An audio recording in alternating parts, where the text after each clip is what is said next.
You know, first impressions mean the most when it comes to securing a job, and oftentimes that resume shows up before you do. So Randy Wooden is the director of the Professional Center at Goodwill Industries of Northwest North Carolina. And Randy, you see a lot of resumes, and you're actually kind of in the middle of a series on how to get people to kind of make them the best they can be. I do. It's a 4-part series. It runs in the Journal, and you got another part coming up. Is it this Sunday? This Sunday. Okay. It's the single most talked about topic is, hey, what does a good resume look like? How can it?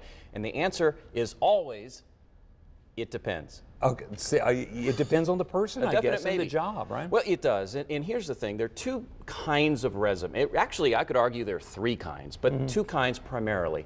One is the standard chronological resume. Okay. It's what most people use. Dates and most things like recent job, then job, then job, and work back. But what if you're not that round peg in a round hole? You would be a great example for a chronological resume. Okay. If I think so. Yeah, well, yeah. Okay. Yeah. If you wanted to keep doing what you do and go somewhere else, it reads easily. They can see what you've done most recently is relevant. What if, use me as an example, I'm an old radio DJ.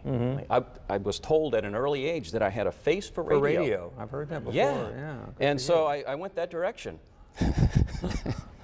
Anyway. It was a big success too. Yeah, I did that.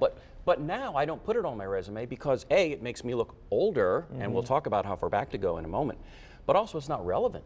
Okay. The work I do for Goodwill is helping professionals with career changes. So yes, I have communication skills I use, I have to market our services, so there are those elements, but I would go to a functional resume where I'm highlighting my functions, the transferable skills.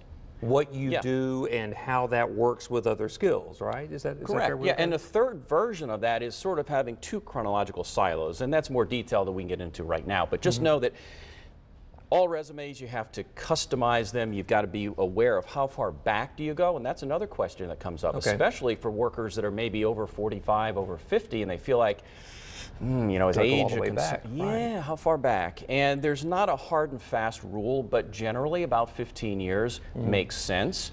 Bear in mind, if your oldest job, as I'm reading the resume, says director of, I know you've left things out. And so you may want to have another little section that just lists additional titles. So that's kind of important. But if you look at, again, my radio experience, which was in the 80s and early 90s, I've got to find a way to get that up on the top of the resume below the summary. Think of your resume and your experience as a deck of playing cards. You've got red and black and you shuffle them all up. If the employer says, I just want red face cards, and I hand you the entire deck of cards, it's in there. I got to go through everything. Right. Okay. And in the reality, in the real world today, one of 2 things will happen.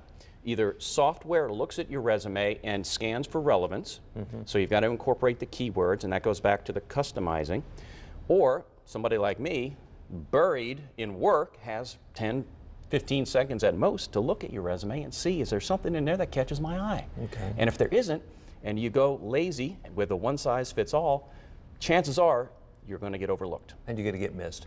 Well, yeah, and the sad thing is, Brad, you could do the job, but if you haven't taken the time to show me the keywords that tell me you've been in the room when it's been going on, and you haven't taken the time to show accomplishments, you lose. Okay. So you've got to customize your resume every time out. I know it takes time, but you got to do it. Listen, thank you for giving us kind of the push in the right direction. And again, that the last part of that, or the third part of that, is going to be this coming Sunday in the Journal, This right? coming Sunday, and a 4th one, and I'll figure out what to write about. Okay. The Friday before. But we'll get it done. But figure out and get that resume updated, right? Yeah, you need to. And if you need help, we do it for free to help you, and just whatever it takes. Okay. Tom?